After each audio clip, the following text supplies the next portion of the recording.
রান্না বান্নায় আপনাদের সকলকে স্বাগত জানাই। আজকে আমি আপনাদেরকে মোগলাই করে দেখাবো। এই মোগলাইটা বাড়িতে বসে আপনারা সহজে একদম অথেন্টিক মোগলাই দোকানের মতো একদম তৈরি করে নিতে পারবেন।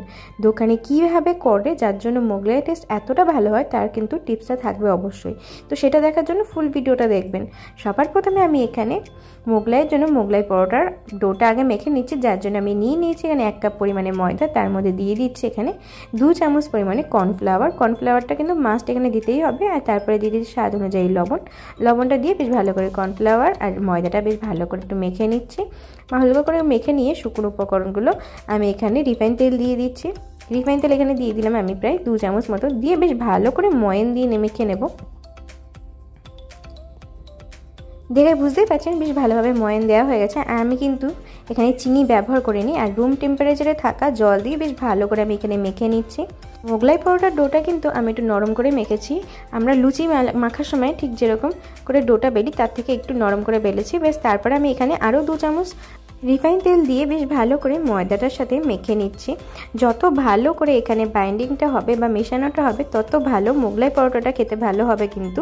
তাই জন্য এখানে সম্পূর্ণ কাজটা মাখার ওপরে আপনারা দেখতে পাচ্ছেন তেলটা কত ভালোভাবে মাখিয়ে নিয়েছি, মিশিয়ে দিয়েছি, আর তেলটা কত সুন্দরভাবে টেনে নিয়েছে।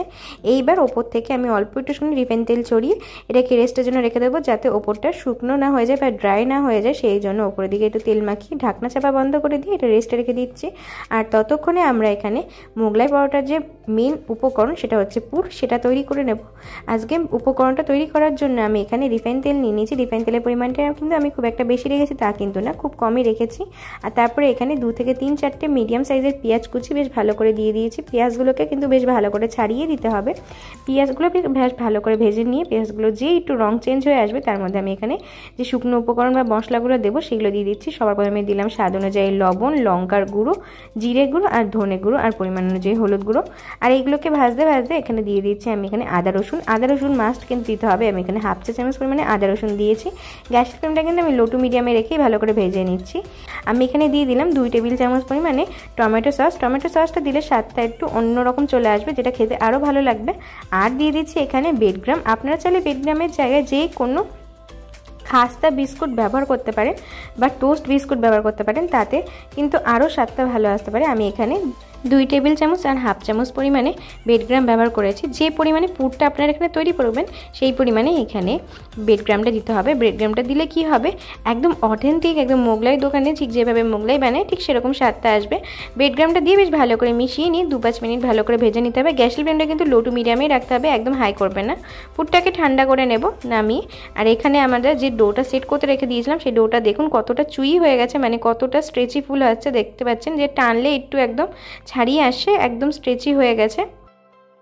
এরপর আমি এই ডোগুলোর মধ্যে থেকে 2টো লেচি কেটে নিচ্ছি। 2টো আমি এখানে মোগলাই পরোটা তৈরি করব। আর কত সুন্দর নরম হয়েছে আপনারা নিশ্চয়ই বুঝতে পারছেন। তেলটা খাওয়ানোর জন্য আরও ভালোভাবে নরম হয়ে গেছে। এবার আমি এখানে পুরের জন্য আরও কিছু লাগবে যেটা তৈরি করে নিচ্ছি। আমি এখানে যেহেতু ডিম মানে মোগলাই করছি তার জন্য আমি এখানে ডিমটা নিয়ে নিচ্ছি। আমি এখানে একটা ডিম দিয়ে তৈরি করছি, আপনারা চাইলে এখানে 2টো ডিমও ব্যবহার করতে পারেন, কিন্তু একটা ডিম দিয়েও আপনারা এই 2টো মোগলাই তৈরি করে নিতে পারবেন। ডিমের মধ্যে আমি ভেজে রাখা পুরটা দিয়ে দিচ্ছি। পুরটা কিন্তু ঠান্ডা করে দেবেন, পুরটা গরম গরম দেবেন না, তাহলে কিন্তু খেতে ভালো লাগবে না। আর দিয়ে দিচ্ছি এখানে কুচিয়ে রাখা পেঁয়াজ আর ঝালের পরিমাণটা বুঝে লঙ্কা। আপনারা যে পরিমাণে ঝাল খাবেন সেই পরিমাণে ঝালটা দেবেন।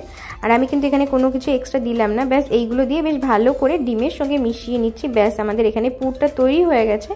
পুরটা যেহেতু তৈরি হয়ে গেছে পুরটাকে সাইডে রেখে এবার আমরা পরোটাটা বেলে নেব। পরোটা বেলে নেওয়ার জন্য আমি একটা থালা নিয়ে নিয়েছি, সেই থালাটার ওপরে বেলে নেব। এইভাবে যদি বাড়িতে তৈরি করেন তাহলে দেখবেন একদম অথেন্টিক মোগলাই দোকানের মতো মোগলাই তৈরি করে নিতে পারবেন।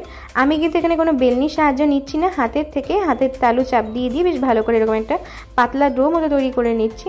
আপনারা ঠিক এভাবে করবেন, নইলে কিন্তু ছিঁড়ে যাবে। আর ছিঁড়ে গেলেও কোনো সমস্যা নেই, আপনারা একটু ময়দা দিয়ে সেখানে অ্যাডজাস্ট করে নেবেন, কিন্তু একদম ডোটা যেন পাতলা হয় সেটা দেখবেন। পরোটাটার ডোটা যেহেতু একদম পাতলা না হলে খেতে ভালো লাগবে না। আর খুব একটা মানে পরোটার ফিলিং যতটা না পাওয়া যাবে তার থেকে বেশি পরোটাটাই পাওয়া যাবে, তাই জন্য একদম ভালো লাগবে না। তাই জন্য চেষ্টা করতে হবে সবসময় পরোটাটা যেন একদম পাতলা হয়। এরপরে আমি 2 পাশ দিয়ে বেশ ভালো করে ফোল্ড করে দিচ্ছি। মাঝখানে পুরটা দিয়ে পুরটা চারিদিকে ভর্তি করে দিয়ে 2 পাশ দিয়ে বেশ ভালো করে ফোল্ড করে দিচ্ছি, যাতে আমি যখন ভাজি তাতে যেন একদম বেরিয়ে না আসে। একটু হাত দিয়ে বেশ ভালো করে চেপে চেপে দিলাম, আর ব্যাস আমাদের মোগলাই পরোটা কিন্তু রেডি হয়ে গেছে। আর থালায় তৈরি করলে কি হবে, হাতে করে তুলতে সাহায্য হবে।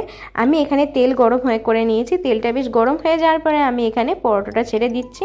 গ্যাসের ফ্লেমটা কিন্তু আমি সর্বপ্রথম একটু হাইতে দিয়ে ভালো করে তেলটা গরম করে নিয়েছি। তারপরে পরোটাটা ছাড়ার 2 মিনিট আগে আমি গ্যাসের ফ্লেমটা লো টু মিডিয়ামে দিয়ে দিয়েছি, কারণ যদি আমি হাইতে দিয়ে ভাজি তাহলে পরোটাটার ওপরগুলো বেশ ভালোভাবে সিদ্ধ হয়ে যাবে, মানে ভাজা হয়ে যাবে, কিন্তু ভিতরটা কিন্তু কাঁচা থেকে যাবে। যেহেতু আমরা কাঁচা ডিম ব্যবহার করছি তাই জন্য ভিতরটা আমাদের ভালোভাবে ভাজা হওয়ার দরকার আছে, সেই জন্য একটু সময় নিয়ে উল্টে পাল্টে ভালোভাবে ভাজতে হবে।